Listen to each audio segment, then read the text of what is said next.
In one of my previous videos, I was talking about getting more acquainted to Irish whiskey, and I saw a great opportunity to try something, well, hopefully special. I haven't tried it yet. I brought a sample, doing a little bit of a tour of all the islands here in Oceania. So quite excited, a lovely place to visit, lovely people, lovely countries, friendly, and of course so much to see and do. Back to the whiskey, and of course before I start, please remember to like, share, hype and subscribe if you like the content. Now, when I travel, I always bring a couple of samples.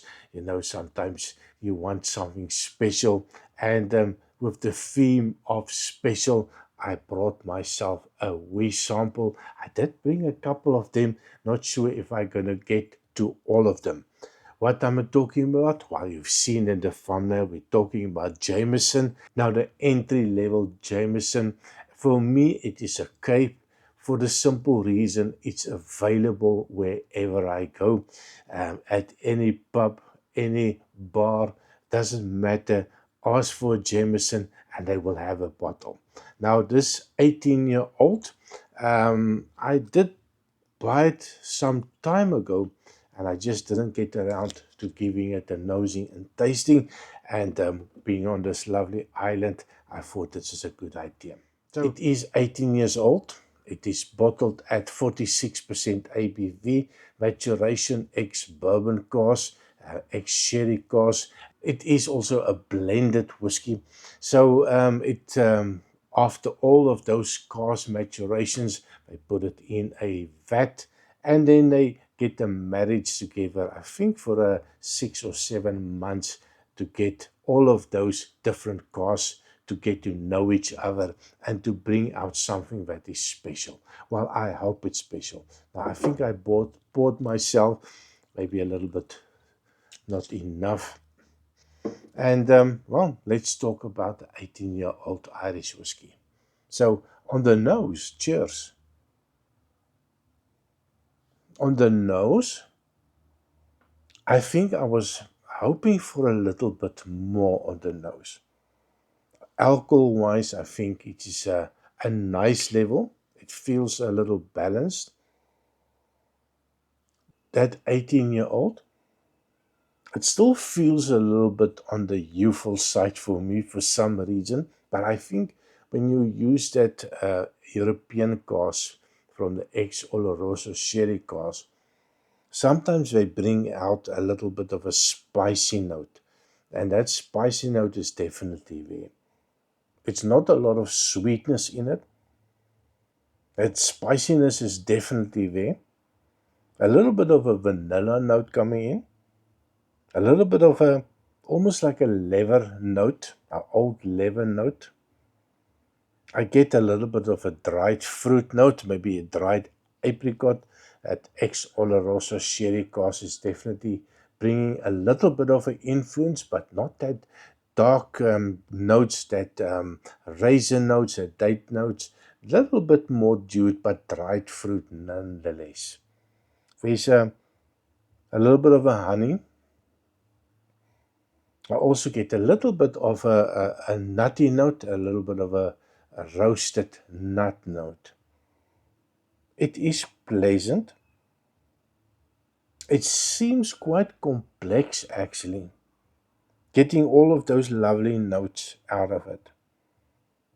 And just a hint of a citrus note, a little soury citrus note that comes in.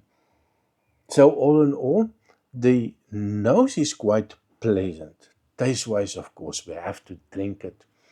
Cheers.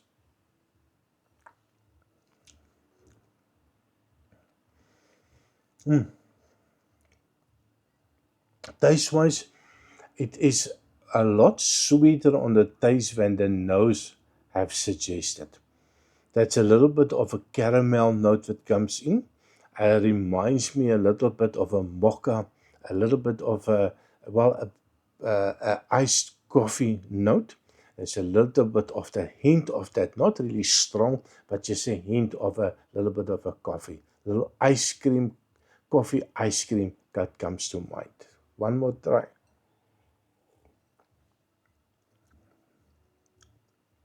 A little butterscotchy note comes in as well.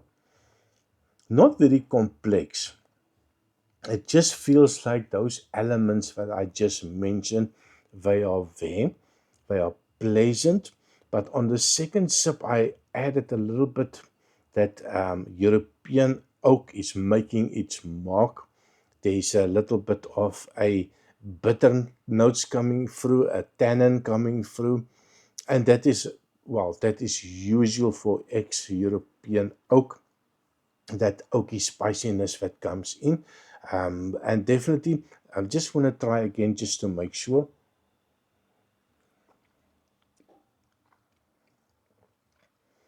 There's definitely a build up of that oakiness.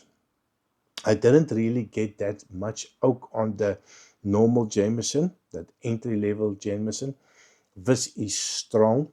It's overpowering. My whole mouth is covered with the bitter notes of this. A little bit distracting, in my opinion. But I know a lot of my friends and subscribers, they love that bitter note and that love that spiciness that comes in. 46% ABV. I did not expect it's going to be so hot on the taste.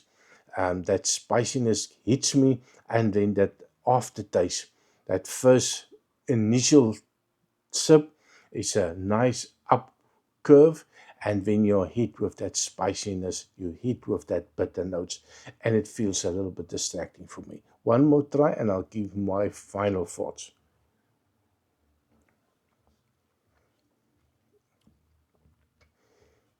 That nose, perfect. Nothing too exciting. When I take the first sip, like I said, that sweetness is there, and when you hit with that spiciness, what I don't really like. Now, a lot of people is going to say, "Are you crazy? This is lovely." Well, not so much for me, and I was so looking forward to drinking this Jameson, but you have to give it a score.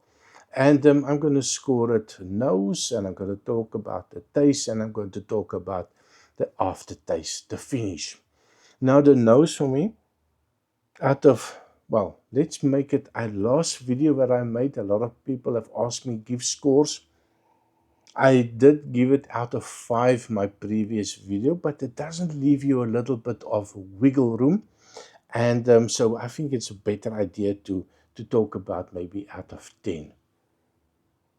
Now, I do like the nose, nothing complex. This is a loveliness that comes out. Balanced and very approachable with that vanillas that come out. Out of 10, I will go for at least a 7, 7.5 out of 10. Taste-wise, that just crashes for me. It's not really crazy. It's not really bad if you, between sips, if you just put a glass down, give it some time, get that bitterness out of your mouth. When I went back now, it was going back to square one with all the loveliness. So put it down, don't keep on drinking. It is a strange thing to say, but well, quick consecutive sips was a little bit too much for me. So if I have to give a score for the taste, I will make it out of 10, maybe 6.5 out of 10. It was just not my cup of tea, especially with that bitter nose. The aftertaste, it just lingers for me and not really super pleasant for me. So that is the score that I'm going to give. In general, if I have to add everything up, maybe a 7, maybe 7.5 in general. I think that is a good score for me. It means it is drinkable, but it's with a little bit of a disclaimer. If you don't like that bitter aftertaste of a whiskey, maybe that's not going to be for you. So thank you very much for watching. Please remember to like, hype, share, and subscribe. And I see you next time. Cheers.